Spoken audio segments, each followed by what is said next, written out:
Namo tassa bhagavato arahato samma sambuddhassa.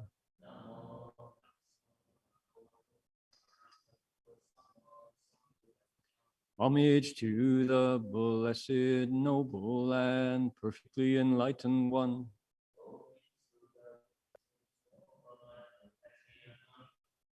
Namo saranto suchedoye olahari sanmiao sanputoshe.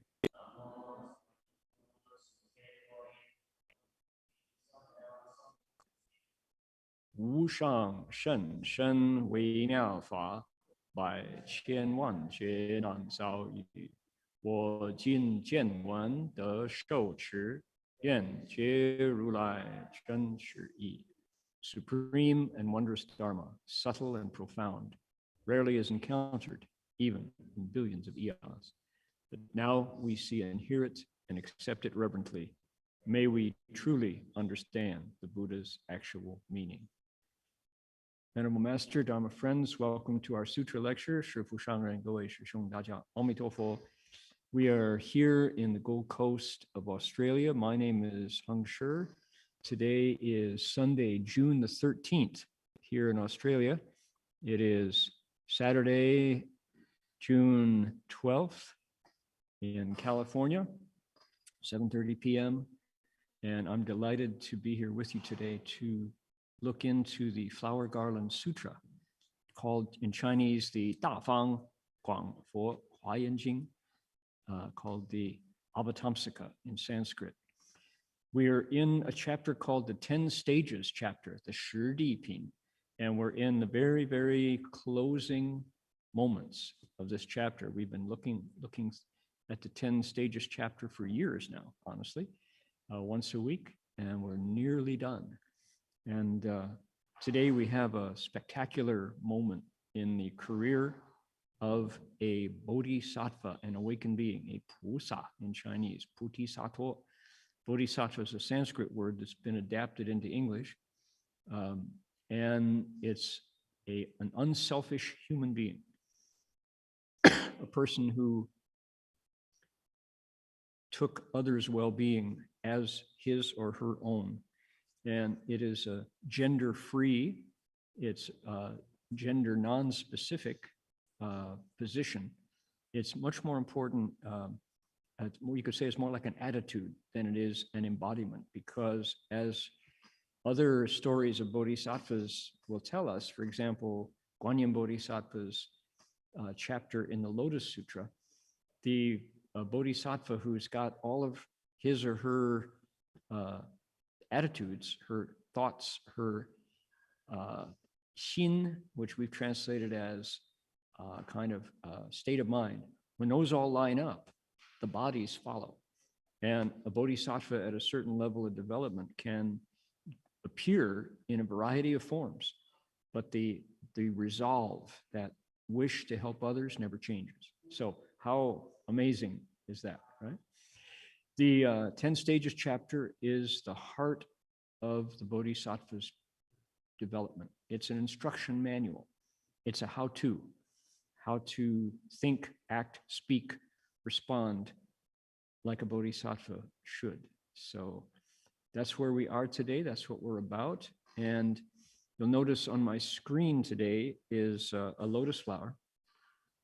This photo was taken right outside where I'm sitting here in the Buddha Hall at the Gold Coast Dharma Realm, our Dharma Realm Buddhist Association branch here in the Gold Coast of Queensland.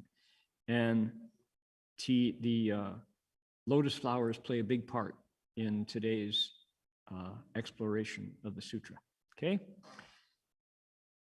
We good with that? Let's bring up our text, and we're going to come back to page 88 when we're back. But to get us going, we're going to fly back to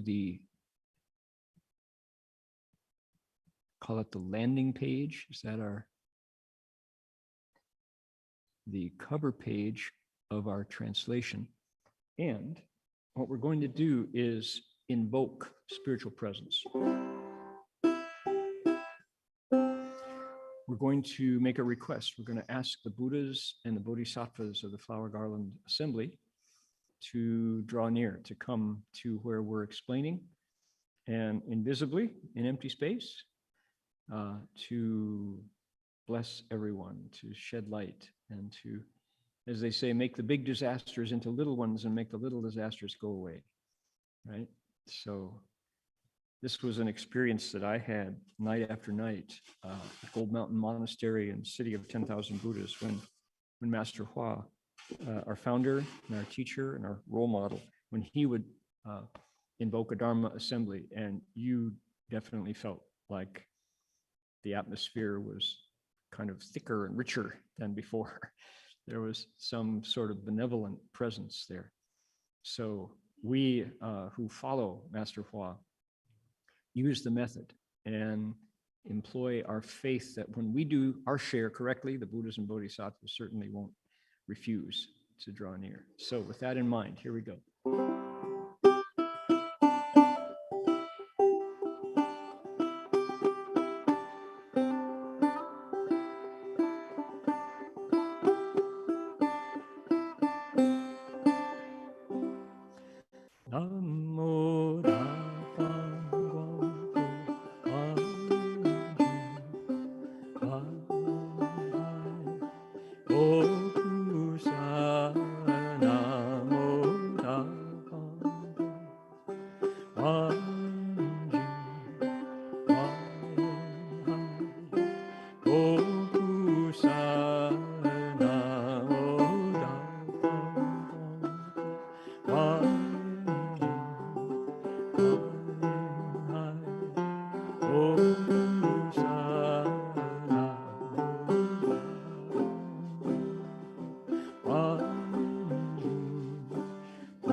Banjos are yang instruments. They shuyu yang.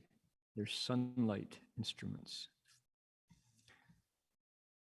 Okay, we are, let's see here. Here we go. Put those away. And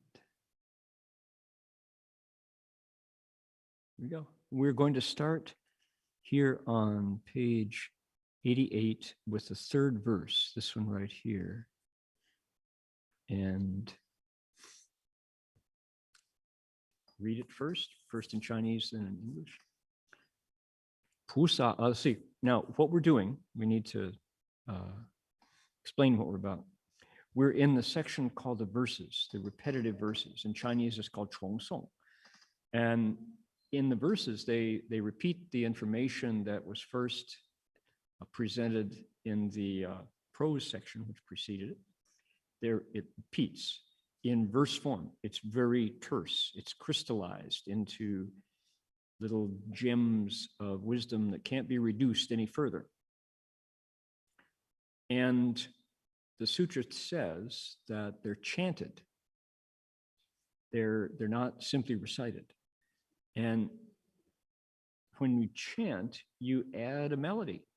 There's a brief, simple melody on top, which kind of activates the right side of the brain at the same time that the words and the logic and the syntax activate the left side of the brain. So it's a holistic experience and it goes deeper. We can remember it and it goes kind of fertilizes the fields of our wisdom, you could say, right? So we thought, since we've translated, we're doing the Chinese, then the English, it might be fun and helpful to add a melody to our translation. So that's what we're doing. And that's why I get is call and response, which is a time-honored way of airing sacred text. So I'll give you a line and you give it back. Everybody sitting on the floor has got some insulation, right? You got a nice warm cushion there. Good. The floor is cold. Yeah, so, all right. Here we go. 菩萨的慈善美事，菩萨的慈善美事，大宝莲花忽然现，大宝莲花忽然现，善良诚必于中作，善良诚必于中作。佛子围绕同观察，佛子围绕同观察。Doesn't that sound nice? Gee, having all the voices here in the Buddha hall. This is a lovely hall for sound, and having you all recite the Avatamsaka Sutra with music, hard to beat. Here we go. Once the Bodhisattva has attained this samadhi, once the Bodhisattva has attained this samadhi, a lotus flower, priceless and vast, suddenly appears. A lotus flower, priceless and vast, suddenly appears. Perfect in shape and size, he takes his seat upon it. Perfect in shape and size, he takes his seat upon it. Surrounded by Buddha's disciples who gaze up at him together. Surrounded by Buddha's disciples who gaze up at him together. All right. This is called a chant tone. And my Dharma brother, Father Cyprian Concilio of the New Camaldoli Benedictine Trappist Hermitage in Big Sur, instructed me in chant tones and how they're used in Roman Catholic monasticism to chant the Psalms, which is a daily event for the Roman Catholic monastic brethren. 8 times a day, they're in the church. They're in the sanctuary, chanting. And to have a musical line that is elastic is very helpful, right? When we do it in Chinese, it's easy, right? Da da dee da dum, never changes. Da da dee da dum. So if you're a lyricist trying to fit words into a melody, that's pretty easy. Da da dee da dum, just add those notes. What if you're doing English? Da da da dee da da da da da da da. You know, oh my goodness. And then that last line, da da da da da da da da da da dee da dee da da da da da. So the chant tones allow us to, no matter how many syllables we have, and the English line is very elastic. We can, when we get to the end, we go dee da dee. So good, it works. Thank you, Father Cyprian. More on Father Cyprian at the end of the lecture today. What is happening? Our Bodhisattva, last week, boy, we talked at length about this thing called Guanding, an anointment on the crown or consecration. The thing that happened last week, as you recall, if you were tuned in, was a Bodhisattva has been appointed to a position. We say tajo zhi wei, right? He's been shou zhi. He's been anointed, he's been appointed, he's been recognized to be the next Buddha coming up. So there is definitely movement through the ranks of the Bodhisattva path. This Bodhisattva has now crossed the stage and gotten his diploma. And his name has been read out by the chancellor or whoever is doing the reading for the faculty. And this is a graduate of the Bodhisattva path, right? I'm mixing my metaphors all over, but we don't know about Bodhisattvas accepting the appointment. We know about students graduating, right? I attended a graduation last semester for Alex, who received his master's degree at Bond University. And by golly, there's something very special about having a young person, not necessarily young, right? Can be 80 years old, who has paid their fees, read the books, taken the tests, submitted their paper, and have passed in the judgment of the holders of that knowledge. This person is qualified. They are now in the guild, right? They have gone from novice to apprentice to journeyman and can now be called a master. The things they know are at a level commensurate with the level of all those who've come before. So, right, that's how a guild, that's how knowledge is passed on. How a craft or a trade is, the standards are sustained, right? Those things called norms. Normally, this is how it's done. They're called conventions. This is conventionally how it is done, right? So our Bodhisattva is the same. He's the same. He has now been through the first Fa Puti Shin, made a resolve to wake up, said, I can take my wisdom and mature it. I can be a wise human being. I can be a compassionate human being. Then, with that in mind, thinking, this is my priority. Yesterday, right here in this room, sitting where I'm sitting, we had a conversation with people who have made a resolve and said, I want to become a disciple of the Buddha. Further, some of us would like to receive the Pancha Shila, the Wu Jie, the 5 precepts of every Buddhist disciple from the time of the Buddha to the present. And so they raise their hand. They step forward. Yes, I would like to advance in my cultivation to this stage. So the Bodhisattva has done so, and now has gone from that Chu Fa Xin, that first making the resolve, to the first stage, from the first stage to the second, from the second to the third, and so forth, now to the 10th. And what's next? Well, Buddhahood is next. This Bodhisattva is about to become a Buddha. So he acquires samadhis beyond numbering, understands them all, and accepts the appointment, and there she rests unshakable. And there's a ceremony, this is what we talked about last week, that is one of these funny, they're called, in religious studies, they're called epiphenomena, right? One of these very interesting things that happen. It's, in this case, it's a ritual, and it involves someone who is already at the level the Bodhisattva is aspiring to, takes water or oil or sometimes a mixture, including herbs and such. And sometimes it's ambrosia, sweet dew, dan lu shui, right? And puts it on the crown of the head of the one who is advancing. It's a symbol. It's a ritual. It is a rite.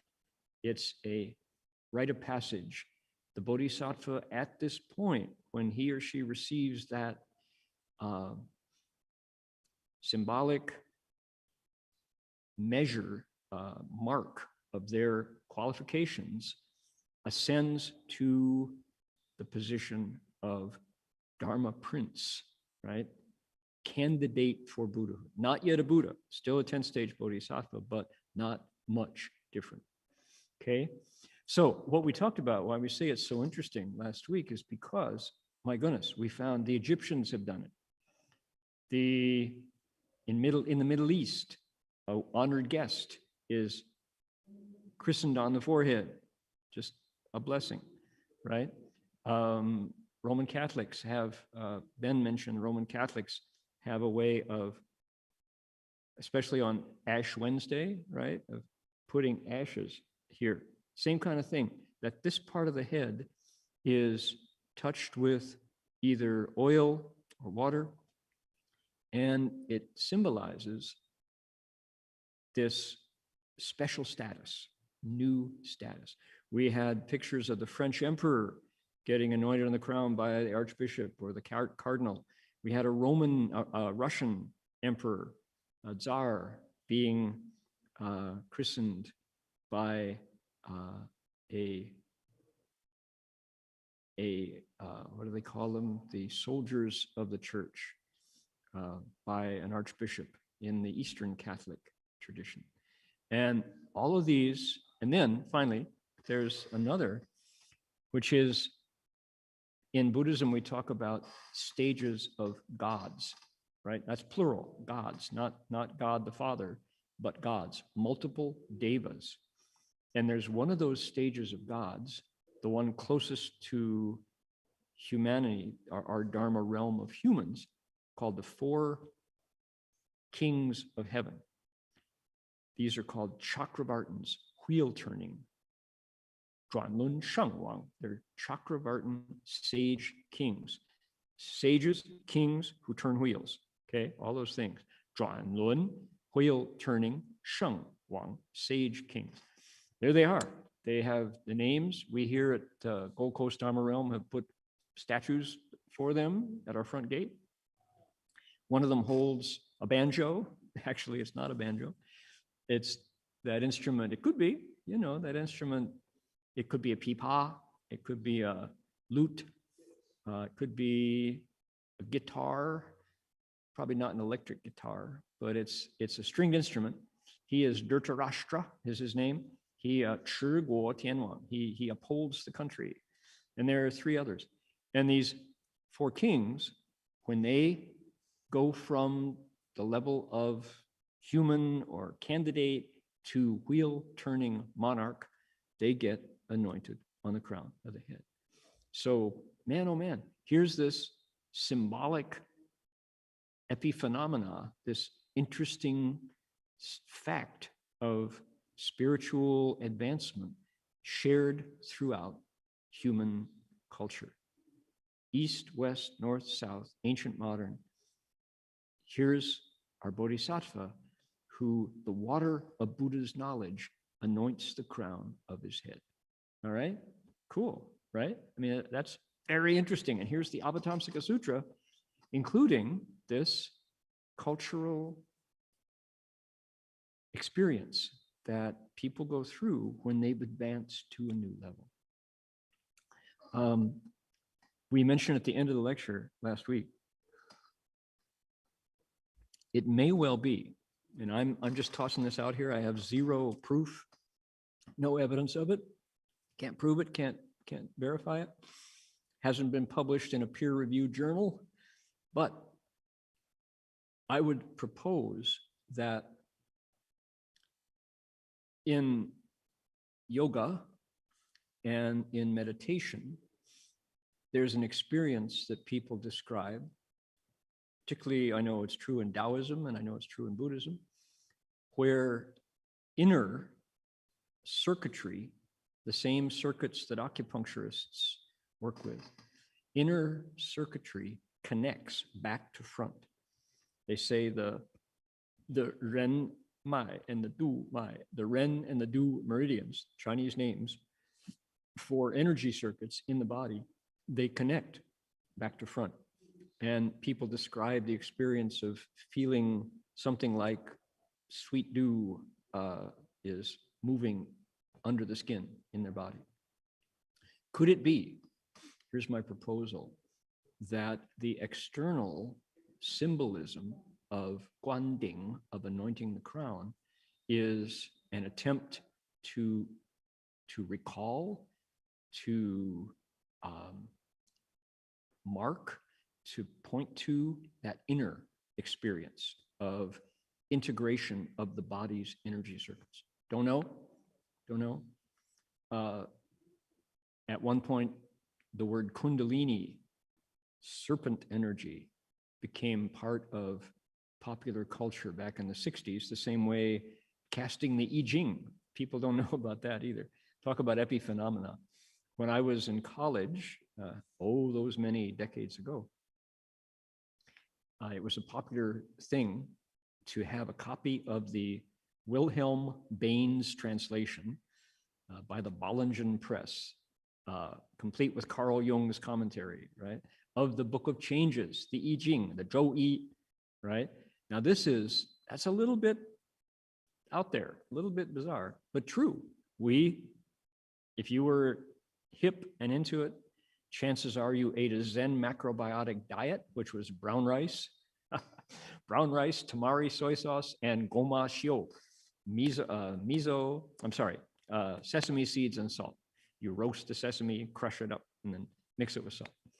That was cool back then. You have to be a certain age to remember that, but that was the Zen macrobiotic diet: organic brown rice, tamari soy sauce, and sesame salt. And people who ate that diet, chances are, if you looked at their bookshelf, you'd find a copy of the Book of Changes. And what did we do? Each of us had these 3 Chinese coins, qian, the ones that are round and they have a square hole in the middle.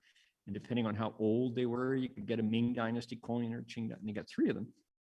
Shake them and look at how heads or tails, and you get a trigram of solid lines or broken lines. All 3 solid, all 3 broken, or a combination. And then you do it again and you have a hexagram. And the Book of Changes is organized around 64 hexagrams. So we would do that and then flip through our translation of the I Ching, Book of Changes, to get an answer, to get advice, whether perseverance furthers or whether it is good to rest. You know, you go or do you not go? That was what we learned through the Book of Changes. And people who had that aspect of their life, I don't know when it became no longer culturally cool or hip to have a Book of Changes, but those are the people who would probably be able to tell you about Kundalini, right? So I will say, kids, don't try this at home. This is a real physical, spiritual, internal transformation that requires a foundation of practice, and most of all, of virtue. You have to be a person of virtue before you can investigate this deeper knowledge of the body and the spirit. I remember, was it in the film Woodstock, where somebody was encouraging everybody to practice his special internal breathing and push the Kundalini out the top of his head, and really not a good idea to do that irresponsibly, because there's real things that happen in the body, and when it's done correctly, according to the traditional methods, you can attain different states of samadhi and wisdom. Beyond, this is, as I say, beyond my pay grade. I'm just pointing to it and saying that this as it first hit Western culture, we in our teens back then, early 20s, we would go, oh, you know, cool and groovy, Kundalini, right? Well, could that be what's going on when the Bodhisattva Guanding, some external symbol of an internal process? Don't know, but I'm saying just throw that out there. Anybody who needs a dissertation topic, you might research that. Mail me a copy when you're published, all right? So the water of Buddha's knowledge anoints the crown of his head. What happens next? After he accepts the appointment, once the Bodhisattva attains that samadhi, a lotus flower, priceless and vast, suddenly appears. Perfect in shape and size, the Bodhisattva takes his seat upon it, surrounded by Buddha's disciples who gaze up at him together. What just happened? Okay, if our sutra was a movie, suddenly something that looks like this appears out of nowhere, right? Yep. Lotus flower takes center stage. Furthermore, the Bodhisattva takes a seat upon the lotus. Yep. That's what it says. This, I mean, you can see the film, right? It would be probably better animated because you'd have to do some sort of CGI to sit the Bodhisattva on the flower, but that's what happens. And furthermore, he's not doing it alone. The sutra says Buddha's disciples gaze up at him doing this. So it's a big lotus flower. And interestingly, we're back to yoga again. What do you call it when you put your right foot on your left thigh and your left foot on your right thigh? You call that full lotus, called the Vajra Asana, the unbreakable posture, right? Lotus posture. And if you only put one foot up and the other tucked underneath, that's called half lotus. Interesting, right? So indeed, the lotus flower is the national flower of India and Vietnam, as I learned. And suddenly we've introduced botany, the study of plants, into our sutra. Our sutra has introduced botany to us. We're looking at a flower. And right away, anybody who's been, interested in this remembers what's the name of our sutra. It's called the flower garland. Hua Yan, right? Yeah. This flower figures in the title of our sutra. Furthermore, we have another sutra that is one of the three major Mahayana sutras called what? Miao Fa Lian Hua Jing, the Sutra, the wondrous Dharma of the lotus flower. Sutra on the lotus flower of wondrous Dharma, known as Lotus Sutra. Here we go again. All right. So let's take a little break from our sutra for just a second and look at lotuses. I'm going to make this bigger here. Pop it up. Big. There we go. Lotuses are not lilies. Lilies and lotuses, you have to look carefully, but they're two distinct, different flowers. Lilies are nymphea, is the botanical name, and lotuses are nelumbo, right? Different. So some of the more common ones, the Nymphea odorata is the fragrant water lily. The Nymphea nelumbo is somewhere in between. It's a lily, but they call it a Chinese, let's call it it's probably better to say Chinese water lily. The Indian lotus is the Nelumbium nucifera, and then there's the Nelumbo lutea, the American lotus. And when you go look at if you want to buy them, you can buy the tubers to grow lotuses. There's a long list. Lilies, even more. There's so many varieties, right? But if you know that botanically, Nymphea is lily, Nelumbium is lotus. What's the difference? The difference is the lily is closer to the water. It has roots that go down to the bottom.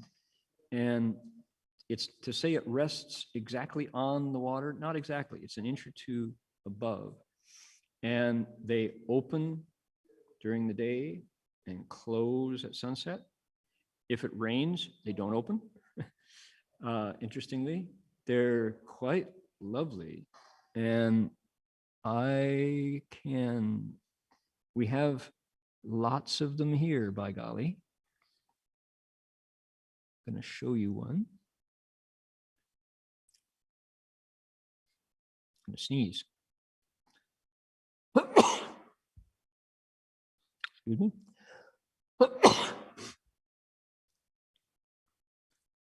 One moment. Coming up. Udumbara flower. Nope, that's not it. Orchids. Nope, that's not it either. Other flowers. Coming up.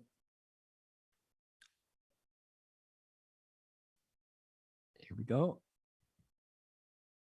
There's a lily. Lily pads. You can tell by the greenery around it. That's in our goldfish pond. Okay, there's a lily. It's one. What do we got here? There he is. That's at sunset. It's in the process of closing down. Right? What about this one? Same. Okay, purple. Take a look here. Oh, no. Be right with you. Let's see here. I think I classified them according to colors. So fuchsia lotus, butterflies, pink.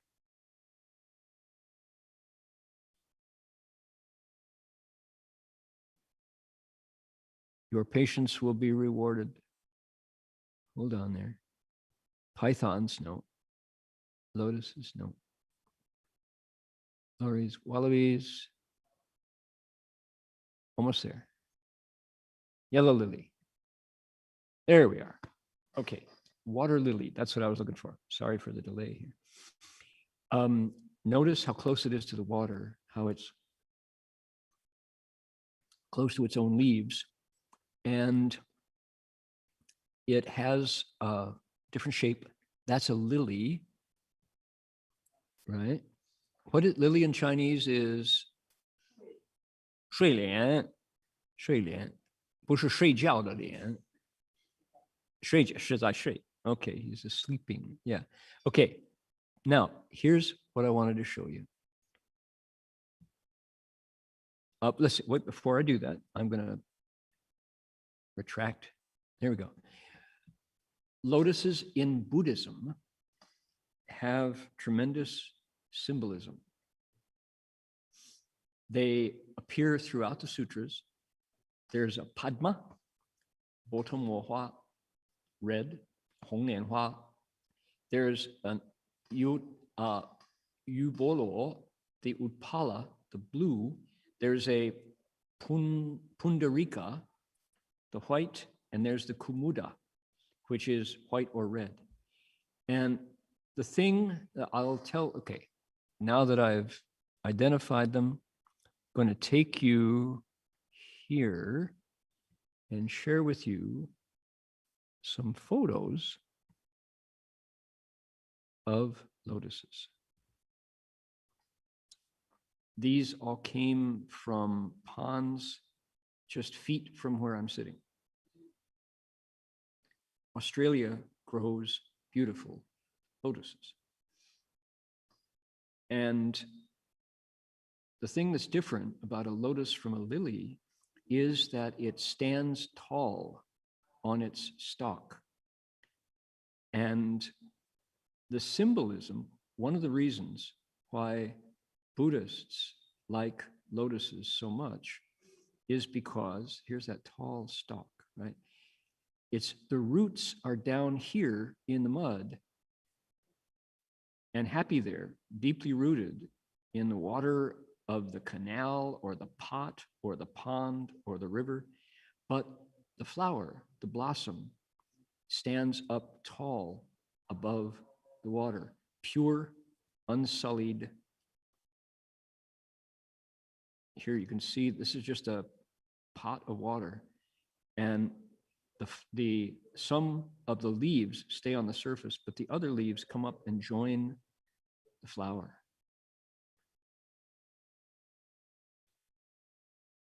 Lotuses have captured the spiritual imagination of people east and west.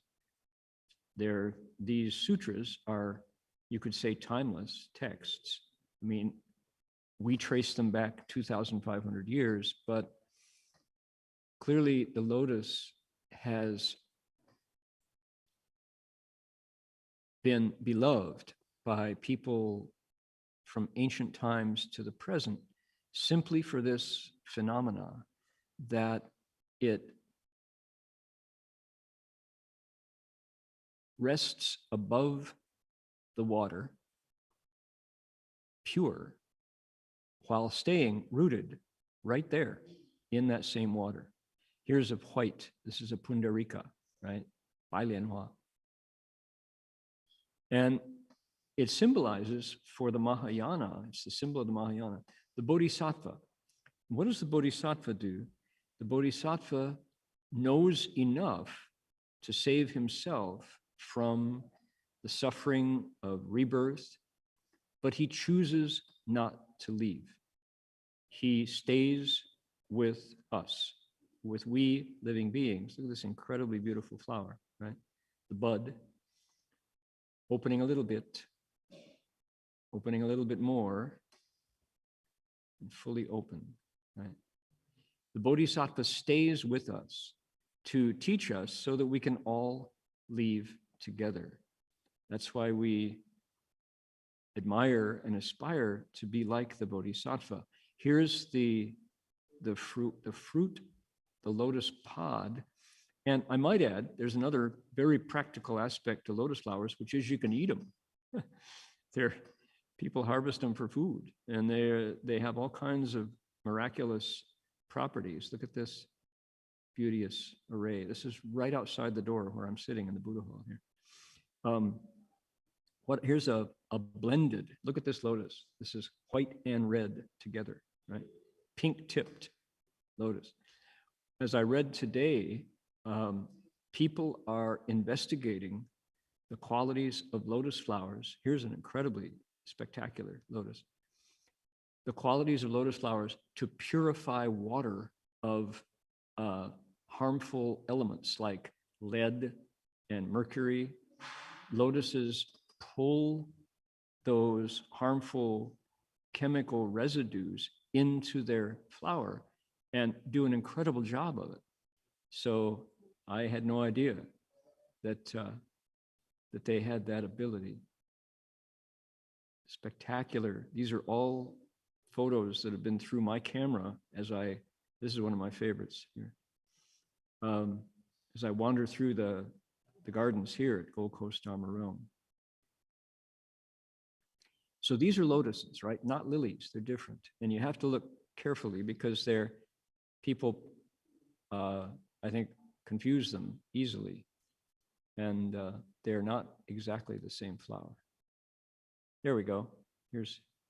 You can imagine a Buddha or a Bodhisattva sitting on this one, right? So not all of these that we've looked at would be suitable for becoming a seat for a spiritual teacher, for a prince of the Dharma, Fa Wangzi, right? But this one, you can see, you can imagine a Bodhisattva sitting here, straightening it out. There we go. Right, there's a suitable seat for a Bodhisattva. There we go. How about that? That's the last one. Okay, so that's my slideshow for today. And when you see a Buddha, You can look right behind me, okay? I'm gonna lean over here. Can you see what's happening on the altar behind me? Here's the lotus, right there. Our Buddha is sitting on the lotus. And here's our sutra today. Our Bodhisattva has now been promoted. He's accepted the appointment. He's had the sacrament, the consecration of water touching the crown of his head. Last week we read from the Roman Catholic liturgy, the actual ceremonial book for what the archbishop or the cardinal does to promote a priest to the level of a bishop. And the lotus in Buddhism is central to this phenomena. This is where Buddhas teach. If you look at the literature of lotuses, they say they symbolize enlightenment, but they also symbolize rebirth. And of course, Buddhism is, when people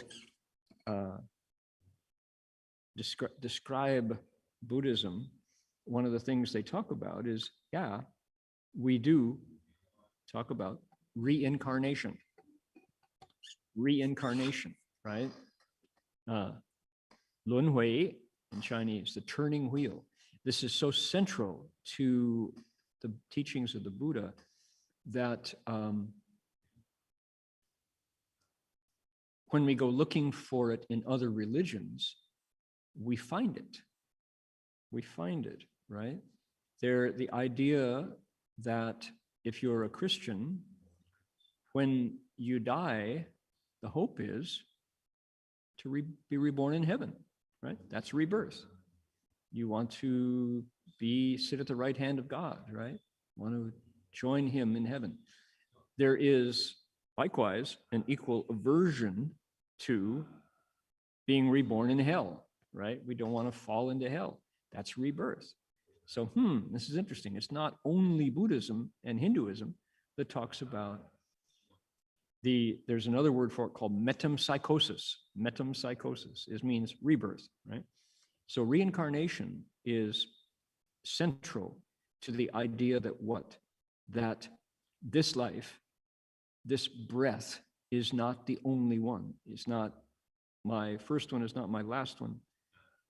That there will be a succession of words, thoughts, and deeds that will pull me into a new form, into a new body. And lotuses, as they come up out of a tuber, when you plant a lotus, it's kind of like a banana, sort of, that you plant down into the fairly shallow pot or creek or pond, right? And from that tuber arises these long stems, and here comes the lotus. And at night, quiet, next day, they're there with water drops, with sunshine, and then the wind comes and blows the petals away, and what's left is that very interesting stalk, right? And that fruit that people dry and put into flower arrangements. It looks like a shower head upside down, right? So that's the lotus. And the symbology of rebirth fits in with the principles of the Dharma, which is what? The idea that our deeds have resonance. Things we do, things we say, things we think actually make ripples in the atmosphere. If we benefit others, there's good ripples. If we harm others, there are negative ripples that affect our consciousness. This place where our consciousnesses merge, that's where our interactions affect each other. And as they say, the law of thermodynamics, every action has an equal and opposite reaction, right? This is Newtonian physics. And sure enough, Newton was witnessing something that the ancients witnessed equally and said, right, what goes around comes around. So if we treat others with kindness, we meet kindness. This is the principle that manifests in the idea of reincarnation.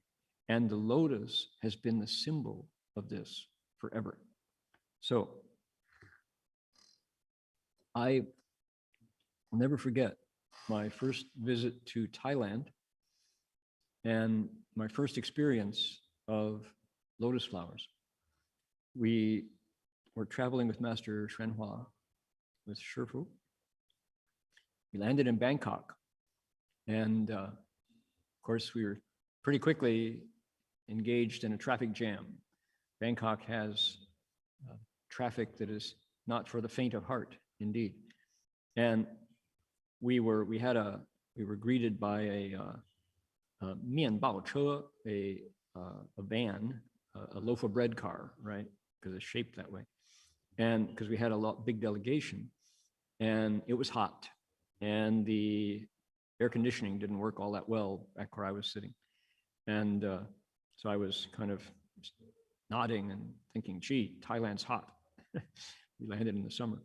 And I was kind of idly looking out the window, trying to keep my recitation with my beads going, reciting Guanyin's name, Namo Guanyin Bodhisattva, Namo Guanyin Bodhisattva. And I looked out the window, and equal in height to where I was in the height of my window in my bus was this spectacular lotus blossom. And I recognized it immediately as a flower I'd never seen before, but I'd heard about and seen pictures of. And it was up high. And the stem of the lotus was down in this awful, awful roadside ditch. Oh, it was a section of the highway that nobody had patrolled for a while. And there was trash and beer cans and newspapers and discarded tires and stuff in the canal alongside the road, this muddy ditch. But there was this spectacular, pure lotus blossom. And our bus stopped in the traffic right beside one. And I looked out the window, and it was just, there's a lotus. I'd seen my first lotus flower outside the bus window, rising from a filthy ditch alongside the highway between the Bangkok airport and city central.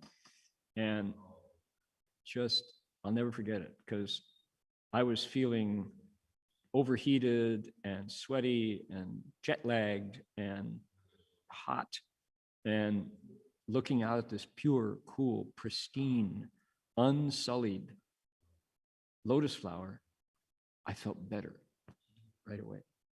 And I thought, man, Bodhisattvas, it's a tough gig, because you have to really, really keep your roots right there with everybody, right? So that's the symbol. What does it mean? It means the Bodhisattva doesn't seek to escape the trials, the difficulties of the body, right? Old age, sickness, death, rebirth. Stays right with us, right in the middle of our nasty moods, of our messy relationships, of our broken dreams, of our pandemics, right? And all of our confusion and greed and anger and delusion. And yep, that's where the Bodhisattva, that's his office. That's his workspace or her workspace. And right in the middle of that, the Bodhisattva appears to say, no, I have enough. I not only do I have enough, I'm grateful for what I have. Not only do I have enough and am I grateful for what I have, I'd like to share what I have with you. Hallelujah. Bodhisvaha, right? May all be fed. May all things flourish. May all awaken. Bodhisvaha. The Bodhisattvas looks at greed right in the face and says, you happy? with more. You can't possibly in your lifetime use all that. But I guarantee if you shared it with other people, make them happy, your heart will feel warm, right? 助人是快乐之本, they say. Helping others is the foundation of happiness, right? So, right. And so people go, oh, good idea. Maybe I could share some, maybe, and through an act of generosity, an act of kindness, suddenly the world is bigger. And you see the smile on the face of the person who gets something they hadn't had before. And your heart is warm. So that's the lotus, symbolizing the Bodhisattva's ability to stay right where it hurts the most and dispense medicine, right? Doesn't seek to run away, doesn't look for Nirvana, to get out of the prison of the body and the misery of birth and death. He recognizes the body and birth and death and uses it to help others. Inspiring, and that's the lotus. That's what the lotus does. Okay, that's the story. Let's tune back in to the sutra. Oop, not that.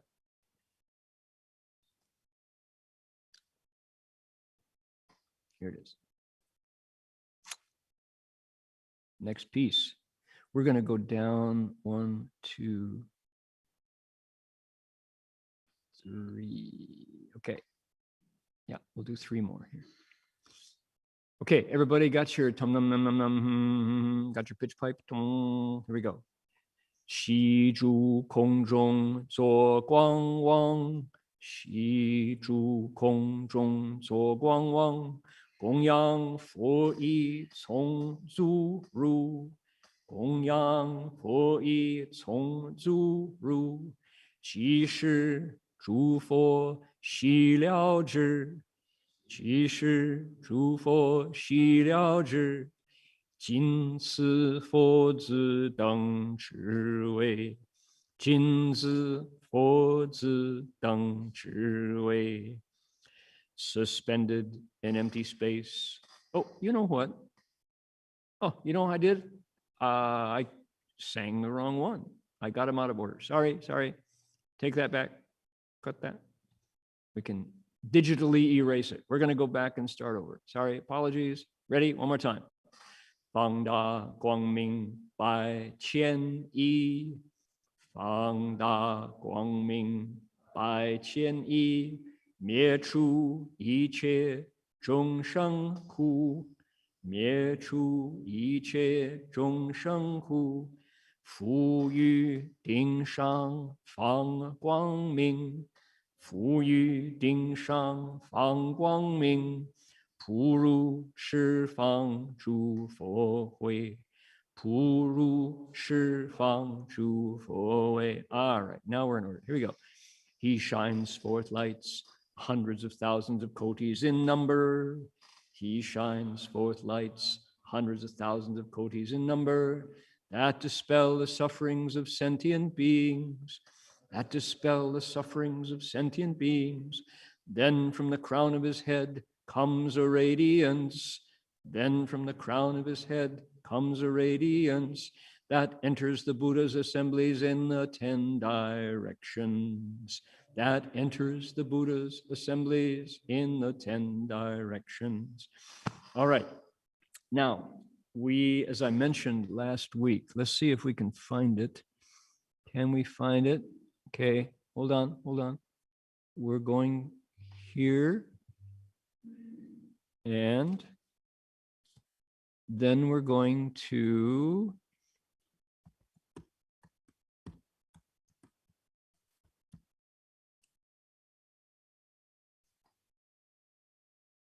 Disney Magic Castle opening.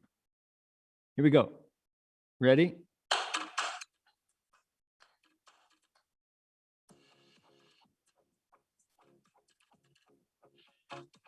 There's the Magic Castle. Where's Tinkerbell? There we go. Okay, there you got it. Y'all see it again? Never mind, let's turn the music off. Okay, here we go. One more time. Okay, what happens? Here's the Buddha on his lotus flower, and the lights emerge. All right, there we go.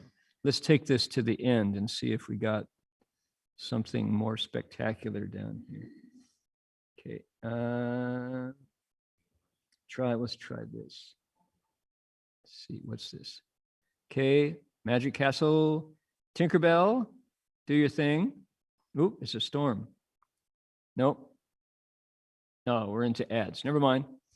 Okay, so if we were going to show, if the sutra's next scene were to be a movie, chances are we'd come up with something like Disney's opening, where the magic castle appears and then Tinkerbell goes, choo, flies out, right? Because why? The Bodhisattva sits on his lotus and lights emerge. How many? Hundreds of thousands. Koti is a Sanskrit numeral. Hundreds of thousands of kotis in number of lights start to emerge from the Bodhisattva. Furthermore, these lights have a function, which is they make our sufferings go away. Furthermore, the next thing that happens is from the crown of the Buddha, of the Bodhisattva's head, comes a light that now shoots out and merges with Bodhisattva's assemblies, or Buddha's assemblies in all 10 directions. So, what can you say? This is another one of those epiphenomena that I haven't found in other religions, unless you look at halos in the paintings of Christian saints, right? You look at Saint Stephen's martyrdom as he's shot full of arrows. He has a, and pictures of Jesus often in the early, like Giotto and the frescoes back then, early European sacred paintings, the saints and the messiahs have a white circle around their heads. Could that be something similar to what our sutra is describing? Don't know. Another dissertation topic. Give me an acknowledgement, right? So what's going on? Our Bodhisattva is sending out light. The lights make us feel good when they reach us, says the sutra. And then something extraordinary. From the crown of the Bodhisattva's head comes a light that goes out north, south, east, west, northeast, southeast, southwest, southeast, above and below, 10 directions. All receive a light from the Bodhisattva that travels from there to where they are teaching. That's what it says. Okay. Now, we already sang the last. Let's do it again, if you don't mind, because these are a pair. These are a pair, and we'll do two more. In fact, let's do two Chinese and then two English to keep the storyline intact. Ready? One more time. Here we go. 习住空中坐光王，习住空中坐光王，供养佛以从足如，供养佛以从足如，即是诸佛悉了知，即是诸佛悉了知，今此佛子等之位。今此佛子等之位 ，One more， 十方菩萨来观察，十方菩萨来观察，手指大师曙光照，手指大师曙光照，诸佛眉间一放光，一放光。普照而来从顶入，普照而来从顶入. Good stuff. Suspended in infinite space, the radiance forms a network of lights. Suspended in infinite space, the radiance forms a network of lights that makes offerings to Buddhas, then enters the soles of their feet. That makes offerings to Buddhas, then enters the soles of their feet. At that time, the Buddhas realize that. At that time, the Buddhas realize that this disciple of the Buddha has accepted the appointment. This disciple of the Buddha has accepted the appointment. 10 directions, Bodhisattvas come to gaze at this great hero. 10 directions, Bodhisattvas come to gaze at this great hero. Those who have received the appointment send forth radiance. Those who have received the appointment send forth radiance. Buddhas also emit lights from between their eyebrows. Buddhas also emit lights from between their eyebrows. These lights shine on every side, then enter the crown of his head.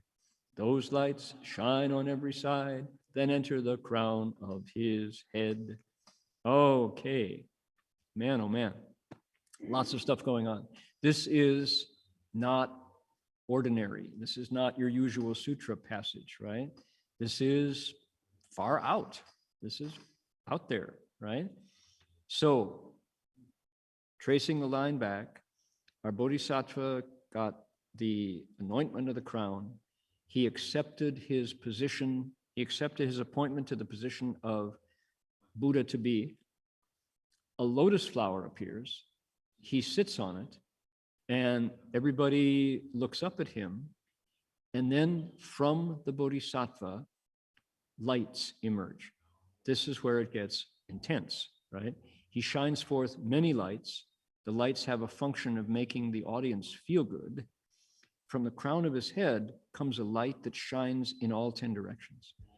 Suspended in space, that light becomes a network of lights. Think of Indra's net, right? And that net of lights has a function as well. Offerings appear. It appears to, in front of the Buddhas and assemblies in 10 directions, to make offerings. Then it enters into the Buddha's feet. The Bodhisattva's light from the crown of his head enters the feet of the Buddhas, and this is a sign, this is a mark that this disciple of the Buddha is moving on. He's going to do it. He's going to become Buddha. What happens next?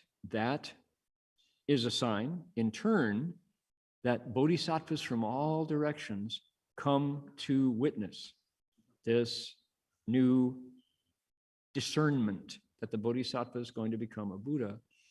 And the Buddhas, those who have received the appointment, they who have already walked this path before, send light out. The Buddhas emit lights from their eyebrows, and they shine everywhere and then bless the bodhisattva. So there's trading of lights back and forth at this point, right? So like I say, you'd have to be a skillful CGI, computer graphics aided artist to render this, because no camera has ever witnessed this relationship. Okay, so we'd have to do it through animation somehow, through, and I'm sure, I mean, if Disney can make Tinkerbell bibbidi bobbidi boo with her magic wand and pixie dust encircles the magic castle, we can get this scene of the Avatamsaka illustrated so people see it for the first time, right? As I read it in the sutra and as we chant it in translation, the images appear in the mind, but I have to say, it's hard to grab, right? What's really going on? Depending on how far back we want to take it, there was also that experience of interaction with the Buddhas. Right at the 8th stage, 2 stages prior, what happened? The Buddhas showed up to the Bodhisattva in his samadhi and said, hey, don't quit. Don't stop. Living beings need you.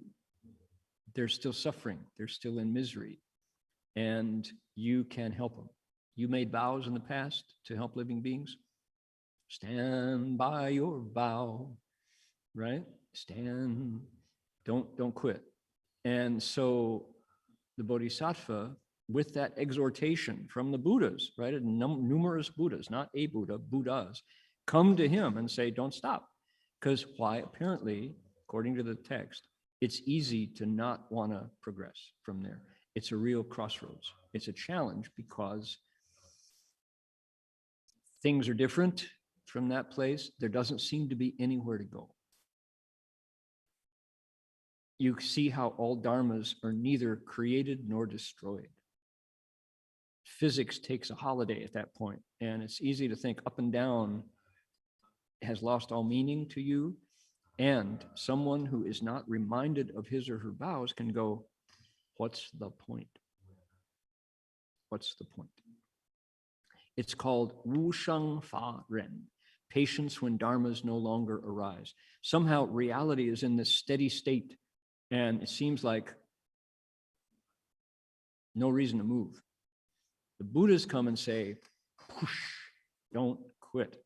If the Bodhisattva accepts their exhortation and continues, takes one more step, same as always, gets up, does his practices, her practices, makes a cup of tea, right? Puts their running shoes on and heads out the door.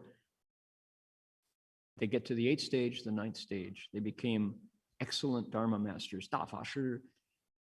They reach the stage of anointing the crown of the head. The cloud of Dharma stage, Fa Yun Di, the 10th stage. There they are. Having being anointed the crown, saying, yes, I accept my duties, my responsibilities of this position, lights come out. The lotus flower appears, lights come out. Pretty amazing, right? How, you think, where do the lights come from? Well, there's a fundamental principle here that we've been repeating, which is the process of cultivation consists of removing things that cover lights in our nature.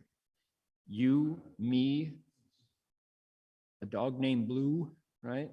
Everybody, every living being who has that nature has the potential to uncover the nature, and they say it shines like 1,000 suns, sunlight. The problem is, you and me and your dog have covered over that nature, some to a higher degree, to a deeper, thicker lacquer, black lacquer barrel, they call it, the hei qi tong, right? A black lacquer barrel covers the nature so it can't shine. Once we hear the Dharma, once we start to practice, we're pulling those layers of coverings off our nature and it starts to shine. What is that called? It's called Gong De Guang Ming, the light of virtue. And Master Hua would tell us that his teacher, Xu, Venerable Empty Cloud, could shine from behind. You felt his presence from behind. He was so, the impact of his character was so indelibly radiant that it was startling to be with him. And one of our Dharma protectors at Gold Mountain, Fang Guo Wu, Mrs. Fang, talked about when she was a girl, she saw Master Empty Cloud because her father, Chinese, ethnic Chinese in Vietnam, would travel to see虚雲老和尚. And he was a devout Buddhist. And so she was a little girl and she happened to see Master Empty Cloud. And she said, the most remarkable thing was he rarely spoke.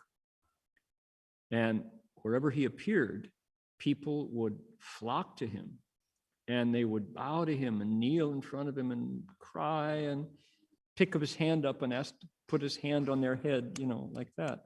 And he would stand there with his eyes closed, with his beads, and recite.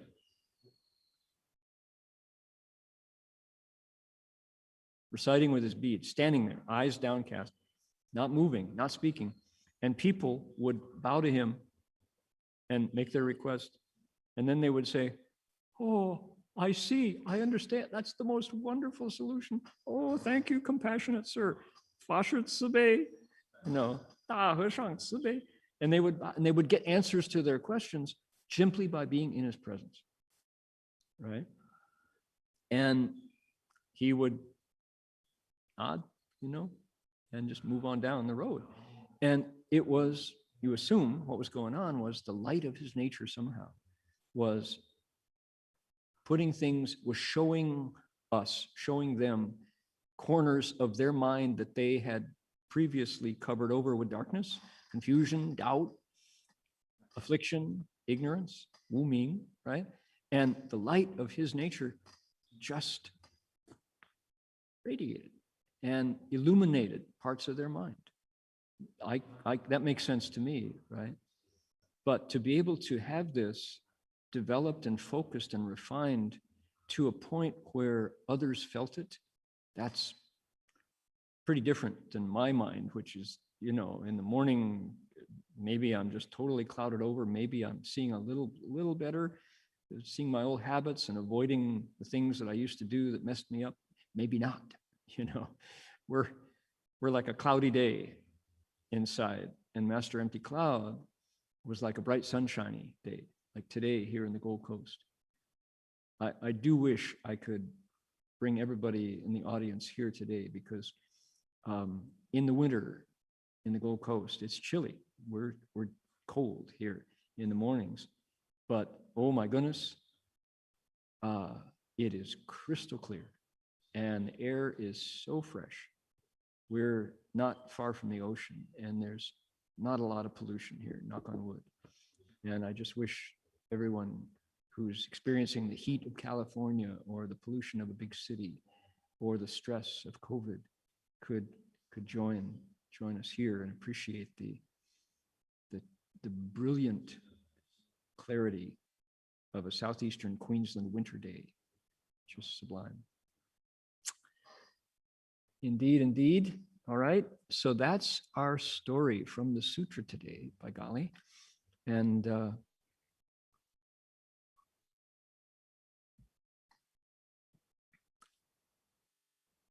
on Friday noons in California, on Saturday mornings here in the Gold Coast, early, like 5:30 in the morning, I explain a sutra called the Pu Manpin, the Universal Door Chapter.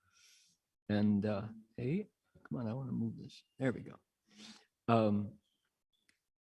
And it's the story of Guanyin Bodhisattva.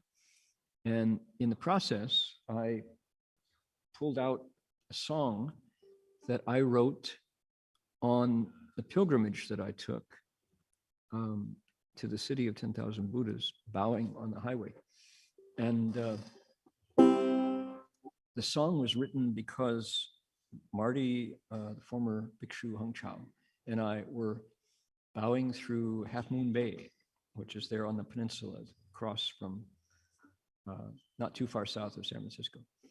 And we were having a difficult time. It was a hard passage. We were not welcomed by people who came out to dump beer on our heads or cover our robes with fresh tomatoes and things. So it was hard to keep the spirit going day after day when we had to go wash our robes in the laundromats because we had beer and tomatoes on them. But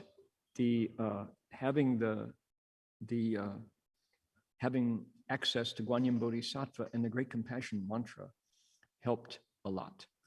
So I came up with this song, which is there to remind us when things get difficult to nian bi Guanyin li, to keep Guanyin's strength in mind. Chorus goes like this. Namo Guanshiyin Pusa. That's Namo Guanshiyin. That's the Chinese name. Pusa is Bodhisattva. Namo, I return to. I find homeland security in. I take refuge in. Guanyin, Guanshiyin, the contemplator of the world sounds. Namo Guanshiyin Pusa. Namo Guanshiyin. Namo Guanshiyin Pusa. Namo Guanshiyin. Welcome to join me when we recite that chorus twice. Homage to the Bodhisattva Guanshiyin, who's made a vow to save us from the troubles that we're in. Although she travels far and wide to save all as she roams, 10,000 Buddha's city is the Bodhisattva's home. Homage to the Bodhisattva Guanshiyin, bringing joy and ending sorrow, say her name again. Homage to the great Dharani, holy magic spell, healing sickness, stopping evil, lucky as you.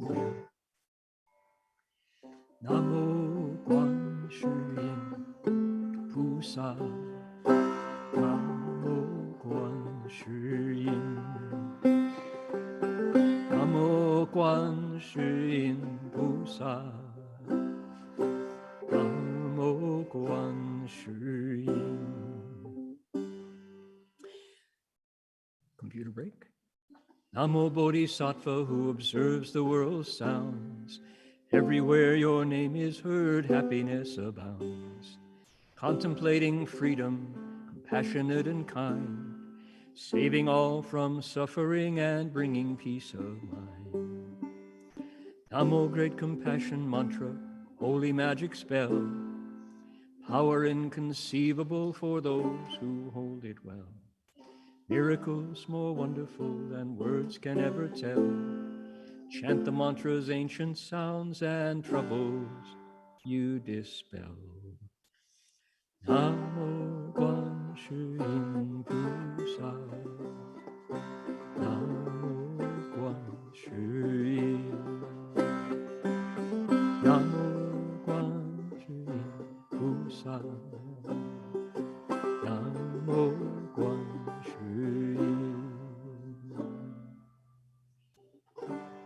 Known by many different names in many different lands, Bodhisattva Guanshiyin with 1,000 hands, 1,000 eyes, 1,000 ears, respond to those in need. Recite the name of Guanshiyin, from troubles you be freed. In Transformations 32, she reveals her light, manifesting different bodies when the time is right. Now appearing as a beggar, solving someone's plight. Now appearing as a king with awesome royal might. Now a monk, now a maiden, now a noble man, teaching in a way each different being can understand. Compassionately bringing joy, ending suffering. That's the greatness of the Bodhisattva Guanshiyin. Here we go, last chance. Namo Guanshiyin Pusa. Namo Guanshiyin. Namo Guanshiyin Pusa. Namo Guanshiyin. Oh, let's do it again. Namo Guanshiyin Pusa. Namo Guanshiyin. Namo Guanshiyin Pusa. Namo Guanshiyin. All right. You can keep reciting that when you need to. We have a lot to announce, by golly. I'm going to, first of all, before I invite the monks at BBM to tell us what's happening. I'm going to go, oh, let's see, maybe I'll go to them first, and because you might have already announced what's going on. Dharma Masters, please give us the news. Hello, everyone. Hello, Dharma Master. It's Jinwei speaking. Hi, Jinwei, sure. Yeah, so Dharma Master, are you on our website? Yeah, so so you can see we have, of course, every day virtual Buddha Hall schedule, and you can find all informations. We start with morning ceremony at 5 a.m. We do meditation, 3 steps, 1 bow. We have a Dharma everyday reflections, afternoon recitation, evening ceremony, and so forth. You can find all of this on the website, and please join us. From the special events, this coming Friday, we continue our practice of 3 steps, 1 bow. For, we framing this as a India surrounding countries, but actually we do 3 steps, 1 bow for whole the world, and with the intention of boundless heart. So this is the time that we can meet friends around the globe and for 1 hour bow together. So we do on Fridays. And we also, you can RSVP, right? I'll click that. Exactly. There's a form that comes up here, 3 steps, 1 bow. This explains it, and you can you RSVP. Oh, it says here, sorry, this event is now closed. Is that the case? That's we have to update. This is from the last Friday. Yeah, but it will be a new link, so people can type in the email, and they can receive a Zoom link, and you can join us for the practice. Okay. Yeah. Mm-hmm. All right. Then we have Dharma Buddhist University, and we want people to look into Master Hua's vision for spreading the Dharma through education, DRBU. You can click on this link, and it takes you out to, it takes us out to Dharma Buddhist University, which is a lovely website, lots of information, and do investigate. There's lots to look at on that website. And if anybody ever thought that they might want to pursue in a systematic, critical thinking way, the great thoughts, East and West, and the great books, East and West, that's the place to do it.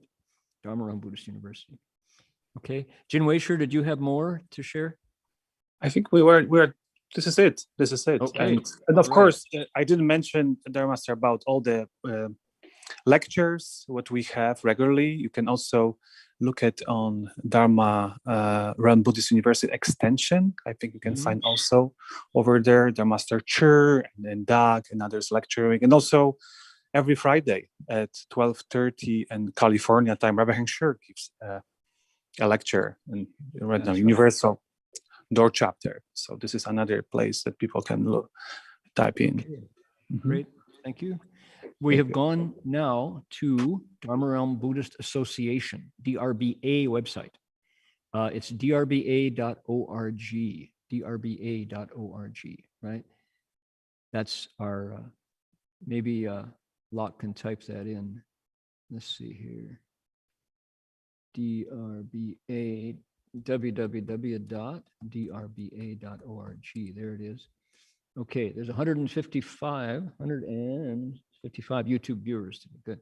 Dharma Realm Buddhist Association, DRBA, has an event coming up right here, which is a chance to recite the Avatamsaka Sutra.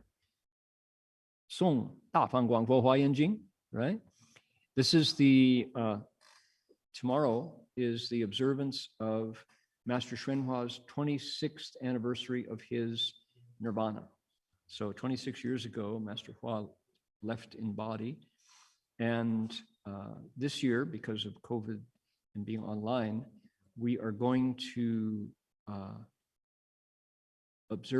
we're going to include in our observance this year reciting the Huayanjing. So you can click on the link below to join a Zoom online from the 13th, that's today here, tomorrow in California, to July 8th, June 13th to July 8th. The recitation will take place both in Chinese and in English.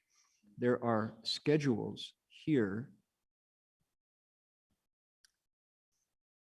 Notice that starting tomorrow in California, Monday here in Australia, the sutra recitation begins at 7, first hour in Chinese, 1 hour in English. Then there's going to be the Avatamsaka repentance. There's going to be a second Chinese. This is 1 day. That's the tomorrow. That's the full day. Following that, on the following week, there's going to be bowing to Master Hua, the Huayan Chan, Avatamsaka repentance, and mostly Chinese recitation. The reason why the Chinese recitation is going to happen more is because we don't have a full copy of the sutra in English to recite. So here's the daily schedule of that assembly. 1 hour in Chinese, 2 hours in English, the rest of the day in Chinese. So a special, what you saw first was the special schedule for tomorrow and the 19th, but this will be the daily schedule for, for the Avatamsaka Sutra recitation, which is going to take place until July 8th. Okay, long sutra, right? Takes a lot of time to get through it.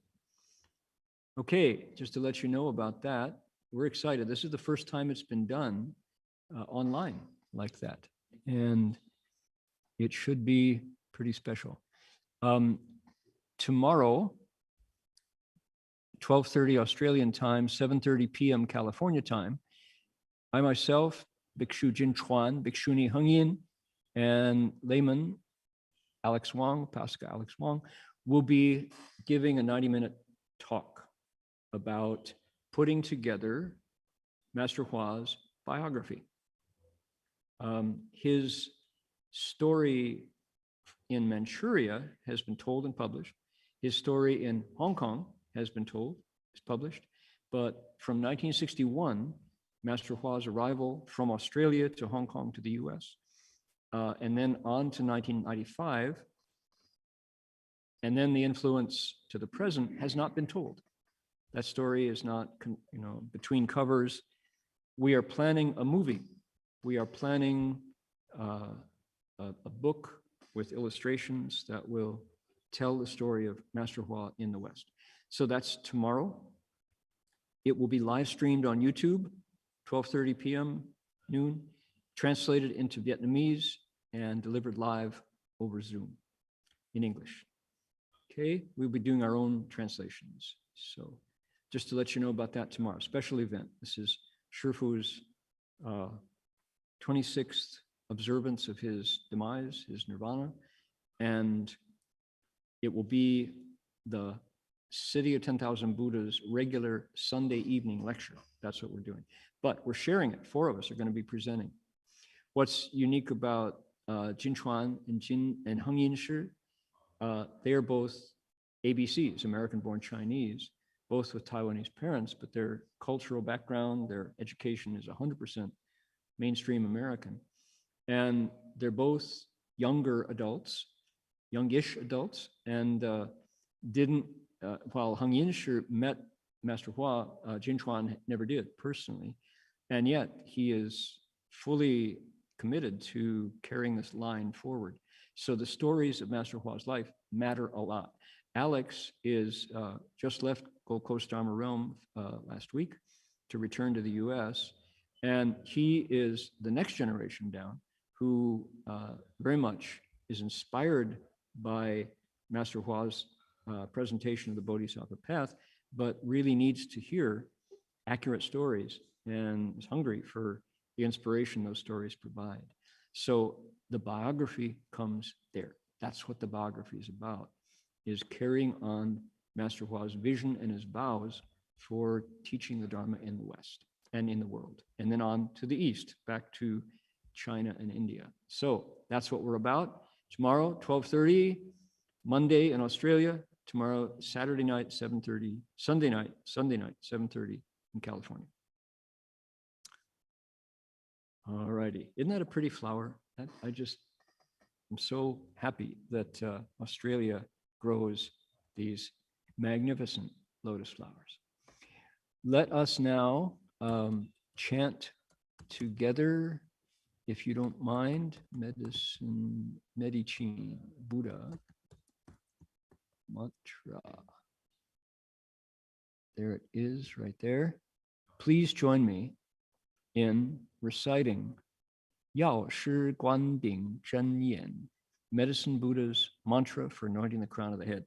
We do this because COVID-19 is still with us, and we're encouraging everyone to get vaccinated, because if we don't, the coronavirus could be with us for years. If we do, we can wipe it out if we get vaccinated, and it's real. So please do take your chance. Vaccines are now traveling around the world. Here in Australia, they're slowly being rolled out. So please take your chance to get vaccinated. Meanwhile, the Buddhists have a way of creating healing vibrations through the vows of Medicine Buddha. And this is it in Sanskrit. Let's sing it 3 times and transfer the merit of our sutra lecture. Here we go.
Last chance. Bhagavate Vaisajya Guru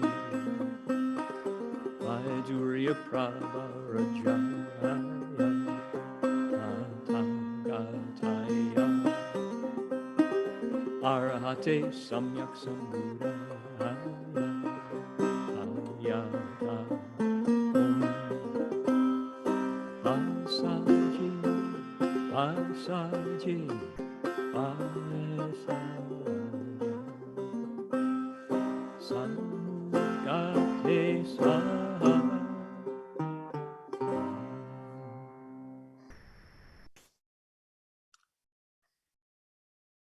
I have a handbell here.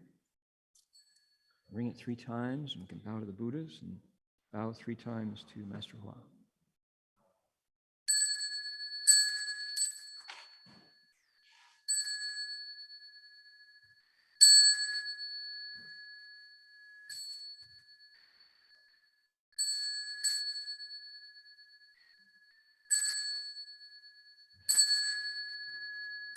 Bow in respect to the Venerable Master.